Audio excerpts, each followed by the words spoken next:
Hello, and welcome to episode 1 of Dive for the Pylon podcast. I'm Cole Weintraub from Morristown, New Jersey, here with Zach Van Arsdale from Washington Crossing, Pennsylvania. The two of us were recently accepted and will be attending Syracuse University in this fall. On this podcast, we'll be talking about sports, and really that's about it. Without further ado, let's get right into this Super Wildcard weekend and National Championship special. Zach, how are you doing? I'm good, man. How are you? Pretty good.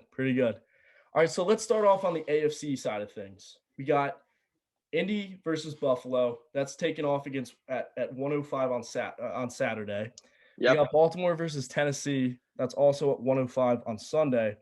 And to finish off the nightcap, 8:15 Sunday night, a division game, Cleveland versus Pittsburgh. Then the NFC, you got New Orleans versus Chicago in New Orleans at 4:40. Seattle versus the Rams at 4:40 on Saturday. And then the football team is facing off against the Bucs at 8:15. So let's start in Indy. Let's start in Indy. Anthony Costanzo was recently just put on IR. He's the offensive tackle there. He's been there for a while. And Rock Yassin, probably one of the best names in NFL. Started 8 games this year, played in 13 of them, had a few interceptions. And really what stands out to me with Indianapolis is their great rushing attack. Jonathan Taylor, rookie, 1,200 scrimmage yards, 14 touchdowns, I believe. Yeah. Between the run and in the air. Really good year from Jonathan Taylor. A lot of people are excited about him. And Nyheim Hines. Nyheim Hines had probably one of the more underrated years. He's a dark horse, man. Yeah. 89 rushes, 380 yards, and 3 touchdowns. But in the air is where he's a game changer. 63 catches, 482 yards, and 4 touchdowns. Actually, Jonathan Taylor had the highest catch rate in the NFL, 90%. So pretty good. They have a great defense led by what was released today, 2 all-pro defensive players, DeForest Buckner on the D-line and Darius Leonard, one of their linebackers. The Colts have won 4 of their last 5. And one thing to note is Philip Rivers has been playing through a foot injury. And, Philip Rivers, not the most mobile guy. I don't like it this weekend against Buffalo. I think Buffalo is going to be able to attack him and make Rivers uncomfortable in the pocket. And, Philip Rivers, his arm isn't the greatest. So, Zach, would you like to go to Buffalo? Yeah, definitely. We're going to go across the river to Buffalo. Beasley and Diggs, listen, is questionable. That's going to be a huge hit to Josh Allen's passing game. I mean, we saw last week, Stephon Diggs, he gets open. I mean, he's Josh Allen's number one guy. Pulling up the stats for him this season in 16 games, 127 receptions with over 1,500 yards. I mean, 8 touchdowns. I mean, he's been unstoppable. So, you look at that and you see that he's on that game possibly, and that could shift momentum back to Indianapolis. Of course. I mean, again, Buffalo 13-3 this year, definitely one of the most underrated teams in the NFL, probably the hottest team right now. I think they're 5-0 in the last 5 games, or 4-1. And again, that Josh Allen, Stephon Diggs, I think that's going to be able to carry them through this game. Allen, he's a dark horse like Nyheim Hines running the ball. I mean, he can throw the ball probably 60 yards and then can scramble for 20 more. That's going to be an issue for this Indianapolis Colts defense. And, can the Bills get this run game going? I think that's really going to be a game changer. Can Devin Singletary and Zach Moss, can they back end Josh Allen at all? If they can get that run game going, especially with, I don't know what the weather's supposed to be like in Buffalo, but if it's snowing or raining, that run game for Buffalo really is going to be a game changer. Yeah, so it'll be interesting to see. Yep. And Devin Singletary had a big impact last year as a rookie, and this year took a step back. And I think it was more of a usage situation because Josh Allen, he put up about 10 touchdowns last year, approximately 10 touchdowns. Great year on the ground, but this year, not too many yards on the ground, only 421 yards on the ground. He did have 8 touchdowns, though, so it makes up for that. Yeah, definitely. Towards the goal line, which that was where he was most effective last year running the ball. They put Right. Zach Moss in those situations. He's a tank, and they give him those small yards opportunities. So that takes Mhm. away those touchdowns from Josh Allen. Of course. I think it's gonna be a good game. I'm I'm not really sure, but I do think Buffalo probably pulls away with this game. I don't really see Indianapolis, Philip Rivers. It just doesn't excite me. Yeah, I agree with that. Buffalo's hot right now. Indianapolis was fighting for a playoff spot. Buffalo wasn't. So Buffalo, I feel like, got that confidence and got So, that swagger, and they're going to come out on top. mhm. All right, so let's move it over to the game 8:15 Sunday night, Cleveland versus Pittsburgh. This this is a game that originally I was looking at and I was thinking, hey, maybe Cleveland can pull away with this win. But recently, it was found out that Joel Batonio and head coach Kevin Stefanski were going to be out with COVID, which is a huge hit. And not to mention, Denzel Ward is out with COVID. Their star cornerback, and Wyatt Teller, J.C. Treader, and All-Pro offensive tackle Jack Conklin are all questionable. So you really have to think about their game plan. Are they going to try to pound it in the interior, or are they going to try to throw it to the perimeter? Really, they don't have too many wide receivers. Jarvis Landry, Rashard Higgins. Jarvis Landry, one of the more respectable receivers in the game. But I really don't know. But Nick Chubb, probably the best runner in the game. You know, 5.6 yards per carry this year. Great. 12 touchdowns. He was injured. He only played 12 games. And then right behind him, you got Kareem Hunt, who took the ball for 841 yards on the ground and caught 51 passes for 304 yards. I think those two guys are the best shot. That's Cleveland's best shot to win if they Yeah, can that's rely on their that's their running only backs. that's Right, against this Pittsburgh defense. That's their best chance right there. That those right, two running backs are probably two of the top 20 in the league. Probably, Chubb's probably a top five, and that's their offense right. this weekend. So Yeah, and the Steelers, their front line. You got some good edge rushers, but up the middle, other than Javon Hargrave, I don't see too much. Um, so moving on, Pittsburgh. What do you think? yeah, Pittsburgh startup season 11-0. Everyone was talking that they were overrated, and that kind of came to truth, finishing at 12-4 with a 1-4, to end the season. Not what people in Pittsburgh had, expectations after week 11. But their wide receiving core, I think that's going to be a big thing with Big Ben this week. Chase Claypool, Juju Smith-Schuster, and Deontay Johnson. They've been hit or miss. One week, Juju catches the ball once and Claypool gets it once, and the next week they both get it 8 times. That's gonna be an interesting situation out in Pittsburgh. And Yeah, then I again, like you agree. said, defense is key. That defense needs to shut down Nick Chubb and Kareem Hunt, and they win the game. It's as simple as that right now. I don't think They're Baker Mayfield is yeah, going to carve this defense up. I think this front line, including T.J. Watt. T.J. Watt, Devin Bush, then they got Minka Fitzpatrick as a safety back there. I don't see a way that Cleveland is just going to be able to beat this defense. yeah. I agree. I made an error before. Javon Hargrave. Sorry, my dog is barking. You're Javon good, man. Hargrave actually is on the Philadelphia Eagles, but Cameron Hayward, in the front, and Devin Bush was knocked out of the season early. So Robert Spillane actually has stepped up as a big player in defense. They also added Avery Williamson, who was a top 5 in tackles this year. But like you said, defense is key for them. Chase Claypool had a hell of a season, so it's going to be interesting to see. Um, but I personally, I think Pittsburgh's going to run away with this game. I don't really see a chance that Cleveland has with all of these players out, especially their own line. Baker's going to have no time in the pocket to throw the ball. I think T.J. Watt's going to just have a field day out there. And frankly, yeah, Yeah, I Pittsburgh, agree with you. they're moving I just on. I don't see a way that Cleveland is going to win this game. I think even if Chubb and Hunt combined for almost 200 yards, I just can't see the Browns, outlasting COVID in this situation. Right, and if that all falls into place, you'll have a nice Steelers Buffalo Bills divisional championship game. So that's going to be fun to watch. All right, so let's move on to Baltimore and Tennessee.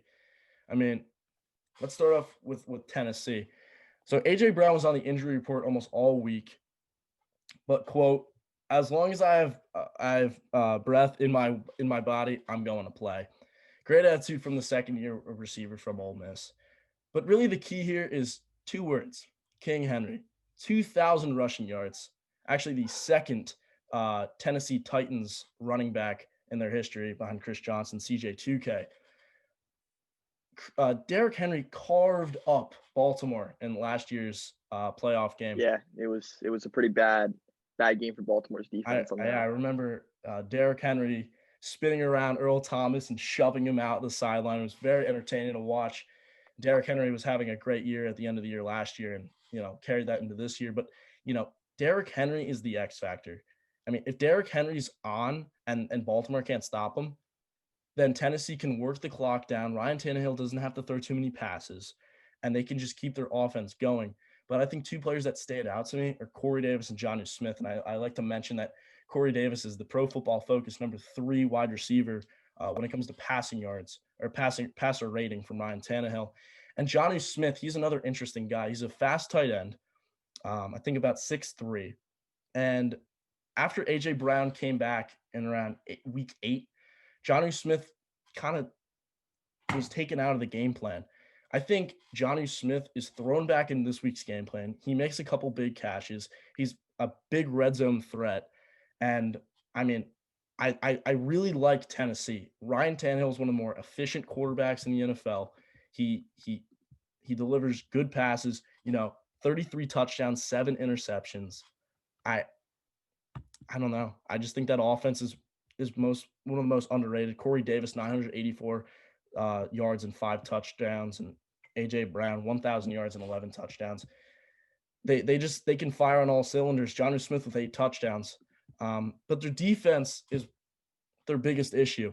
If they can't contain Lamar Jackson, it's going to be a back and forth between Derrick Henry and Lamar Jackson last year.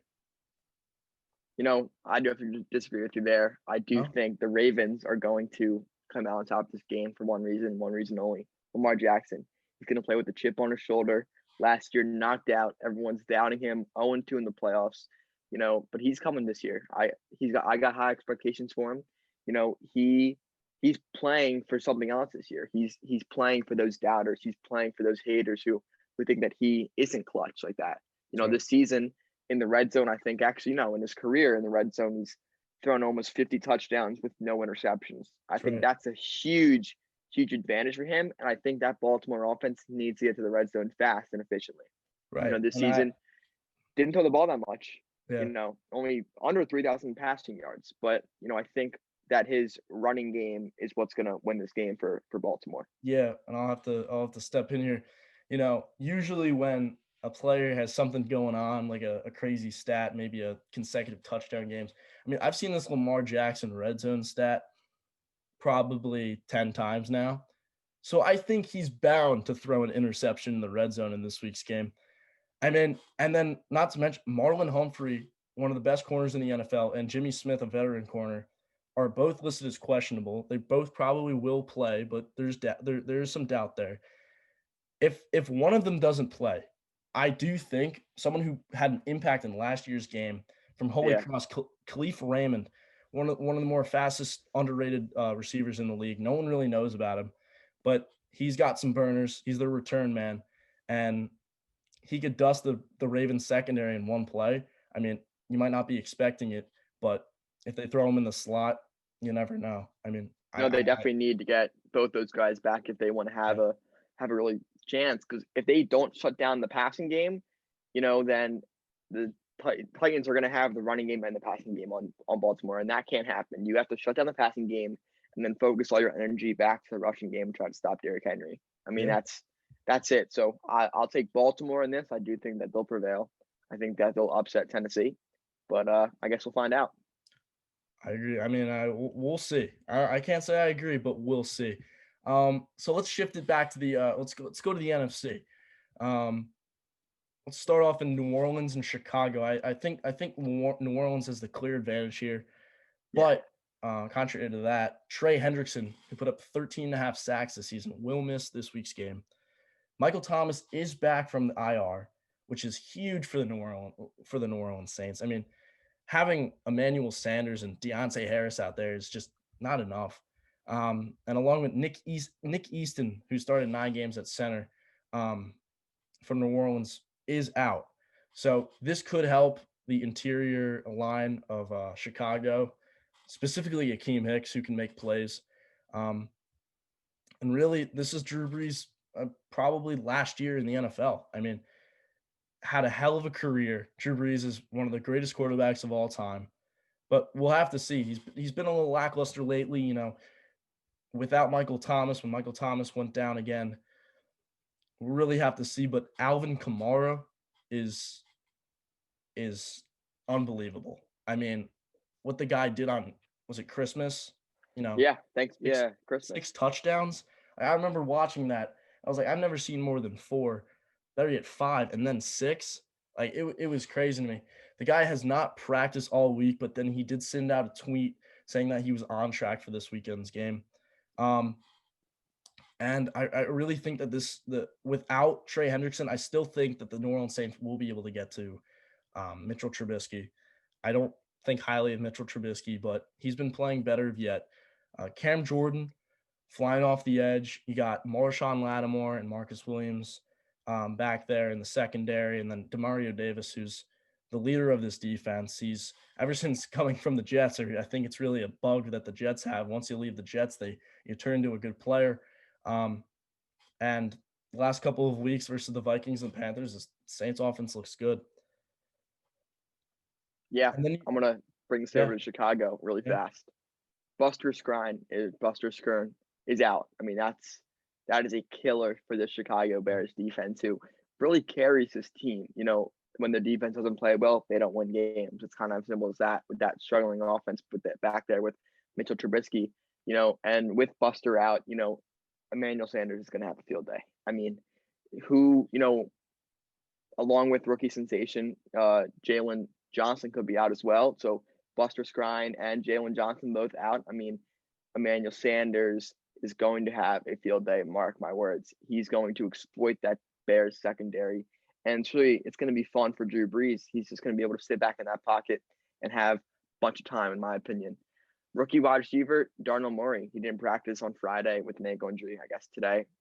And he, last week, played a big role in that Bears offense. He caught 11 out of his 13 targets, 93 yards. And the Packers secondary is pretty well, so to see that is obviously a positive for the Chicago Bears. And again, Mitchell Trubisky, man, I think that if he doesn't win this game, or he doesn't play well in this game, I think that his career in Chicago could be on the end. Obviously they did make the playoffs, but how much of that was a factor of Mitchell Trubisky? I think that's what Chicago is definitely going to look at, and with that big man, Khalil Mack on the outside edge. I mean, I think, again, that defense of Chicago's, Roquan Smith, Khalil Mack, I think they got Kyle Fuller, that defense is going to win this game for the Saints. Yep. That's the only chance they have. This offense is not going to get anything going against the Saints.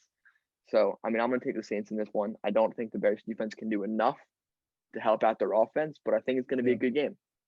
Yeah, I agree. I mean, the Bears do have David Montgomery, who's been insane. That guy has been running all over the place the last 5 or 6 games, winning people fantasy championships. David Montgomery finished in the top 5 of rushing yards. If you had told me this early in the season, I would have been really surprised after last year's, interesting rookie season. And you can't forget Taysom Hill. Taysom Hill is going to make an impact on this game. Mark my words. Screen record it, write it down. Taysom Hill will have an impact on this game. All right, so let's move to Seattle. I think this is probably one of the better games. But it really depends. I think this is the best game of the week besides Indianapolis Buffalo, and I don't think Cleveland Pittsburgh will be close. So yeah. So Jamal Adams has been on the injury report, but you know Jamal Adams. Jamal Adams has this mentality that regardless of how hurt he is, he's going to go out there and play. I remember when he was drafted, he said that he would die on the football field, and that right there just shows that he's dedicated. I mean, this is his first playoff game too. After being put in that horrible situation in New York, he's finally on a team that can contend, and he wants to make an impact in this week's game. Jaron Reed and Shaquille Griffin are both questionable. Jaron Reed, the defensive tackle, and Shaquille Griffin, the defensive back. I think that if Jaron Reed, if he's out, I think Cam Akers will be able to find some holes in that Seattle defense. That Seattle defense is horrible. I mean, horrible. At one point, they were one of the worst defenses of all time from a yard standpoint, and their offense hasn't looked very good too. I mean, since the middle of the season, the Seahawks, Russell Wilson hasn't looked like Russell Wilson. I do think Russell Wilson's going to step up in a big game because he always seems to. He always seems to. But last week, he connected with Tyler Lockett, 12 catches, 2 touchdowns. Actually, got Tyler Lockett his incentive for the year. What I really think that this game comes down to is the Jalen Ramsey DK Metcalf matchup. Last time, Yeah. I think 2 times ago they played. Jalen Ramsey locked up DK Metcalf, held him to 2 catches, I think, for 35 yards. And Seattle did not look like themselves. They didn't have any firepower on offense.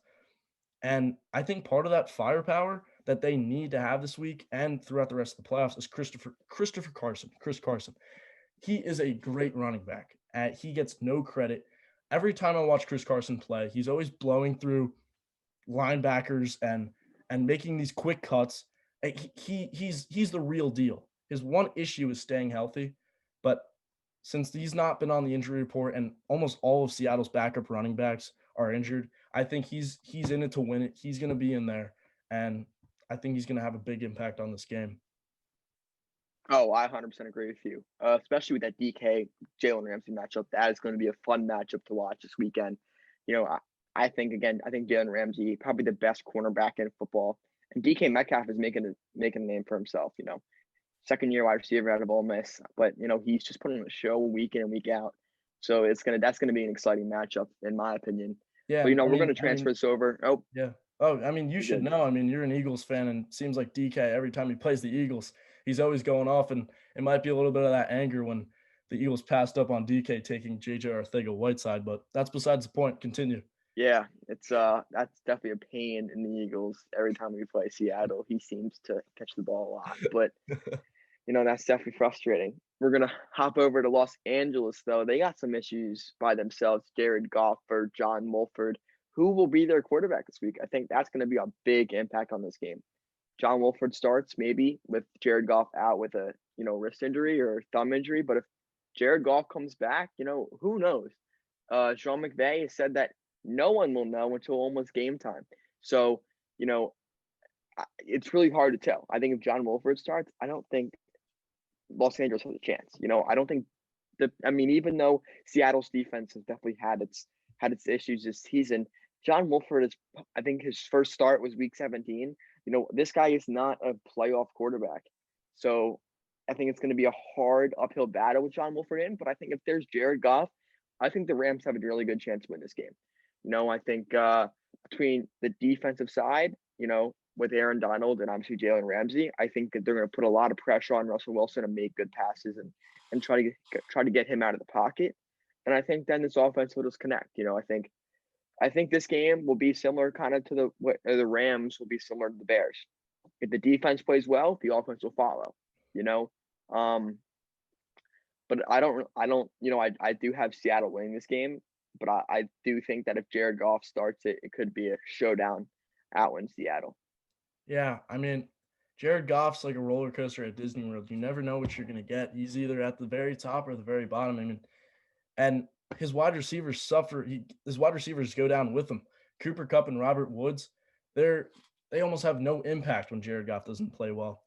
So it'll be interesting if Jared Goff does in fact come back. Will we see the Rams use the run game more? They like to put Robert Woods in motion a lot, but I don't really see how that works because it never really seems to. And finally, let's go to the other game. I think this game could set up a really nice matchup, in the division game against Green Bay. So, Zach, would you like to start us off with Washington football team? Yeah, I mean, division rival with the Eagles. Obviously, last week I think they kind of got lucky. I think the Eagles kind of stopped trying, but I just I don't think Washington has a chance, and I think Chase Young. I think he's got some swagger, but I think he needs to keep his mouth shut until they win. He's talking a lot of smoke, but and you cannot call out Tom Brady. That is something I'm going to say. I want Tom Brady. I want Tom Brady. Give me Tom Brady. He's been saying since the combine that he wants to sack Tom Brady. I mean, we'll see. I can't, it's Washington. I mean, who's their quarterback, first of all? Ron Rivera came out and said that they're going to split reps possibly in the game. I'm like, that just can't happen. It's a playoff game. That's a game plan strategy. I mean, I think they're really trying to throw off Tampa's defensive coordinator Todd Bowles, who's not the smartest guy himself. I can't be saying that, but I don't see it. Alex Smith's the veteran. Unless Alex Smith gets hurt, I don't see how Taylor Heineke even sees the field. I mean, but I even think they need some big performances, and that's going to start with the one who we just talked about, Chase Young. I mean, Chase needs to get off the ball. He needs to get some sacks. He needs to get this Washington defense some confidence against this electric Tampa Bay offense. And then on the offensive side, the Alex Smith, the Scary Terry McLaurin connection needs to get going fast. Yep. They need McLaurin to get open, and they need Alex Smith to get out of the pocket and hit him. Obviously it's going to be interesting to see how that connection works. But I just don't think Washington really has a chance. I mean, Antonio Gibson could help out Alex Smith a little bit with the run game, but again, I think this Bucs defense is talented enough that Washington offense is going to have a hard day. Yeah, I'll have to agree with you. But on the flip side, Devin White, he's out. He's one of the more talented linebackers in all of football, and what he brings is stuffing the run. And Antonio Gibson is listed as questionable, he's had turf toe ever since the Pittsburgh game where Washington went out and beat them. That great game. But if Gibson's feeling 100%, we saw what Gibson could do on Thanksgiving. He tore through the Dallas defensive line. And not only will Gibson have a big day if he's 100%, but J.D. McKissic will too. J.D. McKissic's one of the best pass-catching running backs in the NFL. And I think he could have a big role in – I mean, if Alex Smith's known as check down Charlie, I mean, he's constantly throwing the ball in the flat to the running back.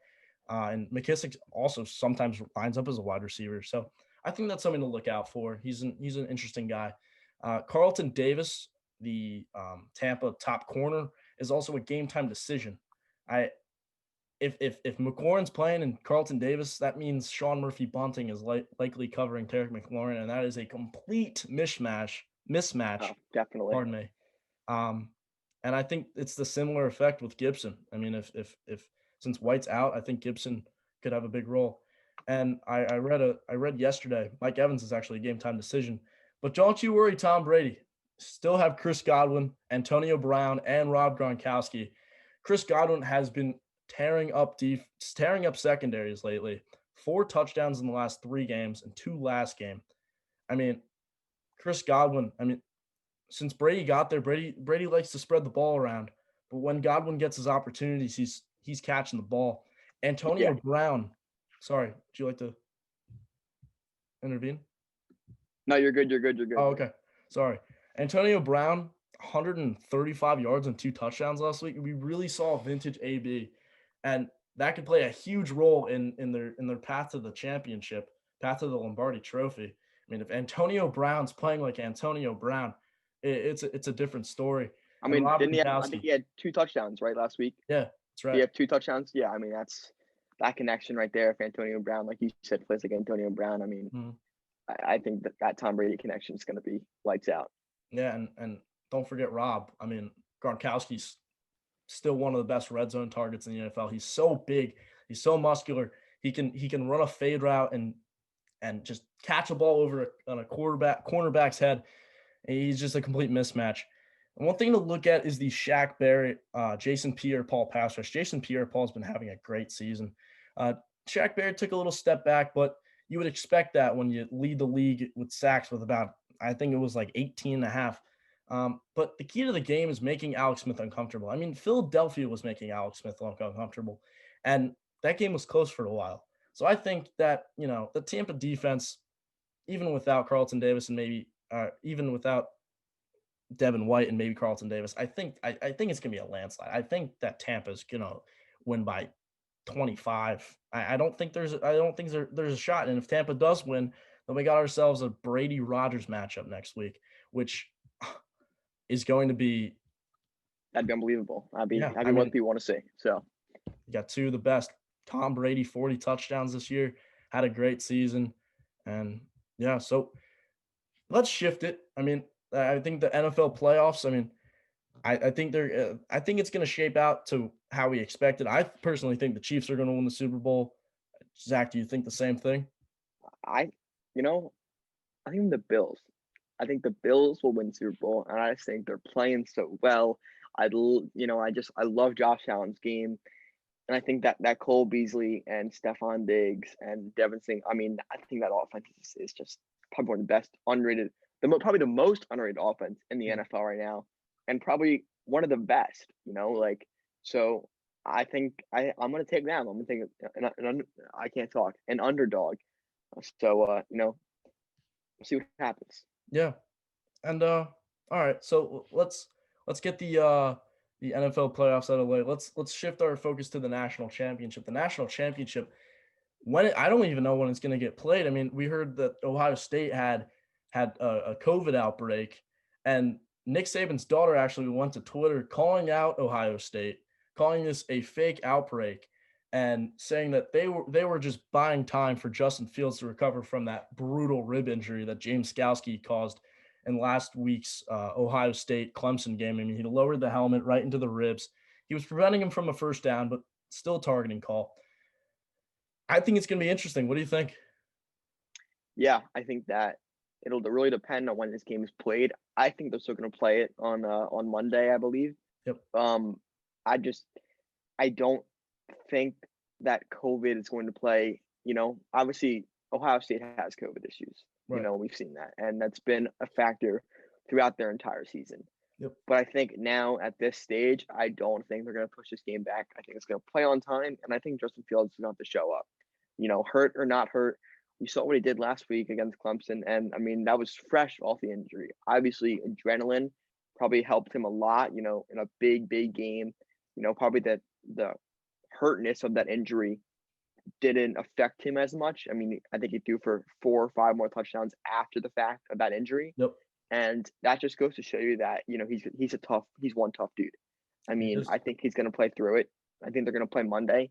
And I think that he's going to have a good game. I think Justin Fields will show up and succeed. I don't know about this Ohio State defense. I mean, we saw, I can't remember his name, but one of the cornerbacks from Ohio State Shaun Wade, who's supposed to be covering Devontae Smith. I mean, he was getting manhandled by that Clemson wide receiver last week. It wasn't even a contest. I mean, It was like every single route Powell had beat him on. And you take Powell, who isn't a bad wide receiver, but he's no Devontae Smith. Nope. And you're going to take the Heisman winner and put him against Shaun Wade. I mean, I think that's going to be a disgrace to this Ohio State defense. I'm going to have to agree with you there. I've been watching Shaun Wade quite a bit this year. I mean, there hasn't been too many Ohio State games, and everyone knows that. But what I really remember, 2 games actually, against Indiana. I'm forgetting the one guy's name. He did put up close to 200 yards and 2 touchdowns. That game was close till the end. And the Penn State, Jahan Dotson, I think he put up, 190 and 2 and made one of the sickest one-handed contested catches. Yeah, I've I do ever remember seen. that. That was on Halloween. Yep. So, I mean, Shaun Wade, he's one of those guys that he's highly touted, but he could be really good or really bad. And he's just one of those annoying guys because he has so much potential to be such a good corner. But at the same time, he makes mistakes. And, I mean, everyone makes mistakes, but Shaun Wade's mistakes hurt. I think Alabama is just going to power right through Ohio State. I don't think there's going to be any defense from Ohio State. I know they showed some sort of defense against Clemson last week. I mean, they held ETN in the backfield, which was a major factor in their win. Yeah, definitely. I mean, that's a key part to Clemson's offense, and he was not able to get going. Agreed. Yeah, but I don't think. I mean, Clemson's offensive line isn't Alabama's. I mean, Najee Harris is a very talented running back. Going into the college football season, I probably would have ranked ETN over Harris. Personal bias from a Clemson fan, but ETN, I mean, put up 25 touchdowns last year, but Najee Harris matched that this year. Najee Harris has been hurdling guys, juking guys, running through guys. He's looking like Derrick Henry if Derrick Henry lost some of the muscle. I mean, Najee Harris is a great NFL prospect, and I think he's going to tear through this Ohio State defense. I don't really much care who's on that line. I think Najee Harris is just going to have a field day on the perimeter, get in the open field, and just play a great football game. Oh, I definitely agree with you there. I think Najee Harris is probably one of the best backs, and he's on fire. I mean, the fact that he can hurdle someone and then run you over the next play, I mean, right there just speaks to his athletic ability. Yeah. But I want to key in on this Alabama defense. So what we saw, a big key to this defense is Patrick Surtain, the cornerback, the guy who has really shut down every wide receiver he's faced. I mean, I think last week they said that, or Brian Kelly came out in an interview before the game and said that we are not throwing the ball Patrick Surtain's way. I mean, that just speaks to how good this kid is. He is going to make Ohio State, he's going to make Justin Fields have to make decisions. And I'm not sure if they're going to who they're going to line up Patrick Surtain with, but if they put him on Olave, I mean, that takes away the deep ball. I mean, and that's Justin Fields' guy. Deep routes, he hits Olave. And if he's out of that game, that's going to put a lot of pressure on Justin Fields in this offense to make for other people to step up. Yeah. I mean, if Justin Fields doesn't have the wide receiver, I do think the game is out. I mean, but Master Teague was out last week. I'm not really sure if he's going to play, but Trey Sermon, oh my, came out of nowhere. Whew. The transfer from Oklahoma, I mean, that game against Northwestern, he had 280 yards in the second half. Like, wow. I mean, yeah, Northwestern isn't the best defense, but then last week against Clemson, I 25 carries for 170 yards and a touchdown. He doesn't go down. Yeah. He doesn't fall. I mean, he's always falling forward. I feel like when I was watching the game, it was quite annoying how Clemson would get to him at the line of scrimmage and he'd still fall for 4 or 5 yards. I mean, running backs like that, they're successful, and we'll see against Alabama's defense. And Justin Fields actually used his tight end quite a bit, and they hadn't used tight ends all year, so we could also see if that's in the game plan. I have Alabama. I think you have Alabama. I think a lot of the country has Alabama. So the ball's in Justin Fields' court. I mean, if he's healthy, he can do a lot of things. I mean, I don't think he's going to jump Trevor Lawrence in the draft. I think that's a ridiculous yeah, I'd agree with you there. I don't think that. I think Justin Fields is very good, but Trevor Lawrence, the kid, he's a. People don't realize that he's a human, dude. I mean, he's not gonna throw 500 yards and 6 touchdowns every week. No. Ohio State is a good team. I mean, they're one of the top teams in the country. Right. If you want to say it or not, I mean, they're in the national championship game, and I think Trevor Lawrence is still better than Justin Fields. I think Justin Fields showed up, on last Friday. Yeah. But I do have Alabama winning this game. Yeah, I mean, Trevor played a pretty good game, but it just wasn't enough. All right, so we covered the NFL playoffs, we covered the national championship, and I think this is a pretty good first episode. I mean, I can't really draw one. 100% agree with you on that one. So I'd like to thank everybody for watching. We're going to try to pump these out as much as possible. Maybe roll in some NBA, maybe some Major League Baseball. Probably not any hockey NHL. A little bit. Okay, maybe fine. We'll maybe see. some We'll hockey. See. We'll see. Maybe Zach will chime in with the hockey. But I thank you all for watching. And this was the Dive for the Pylon podcast, episode 1.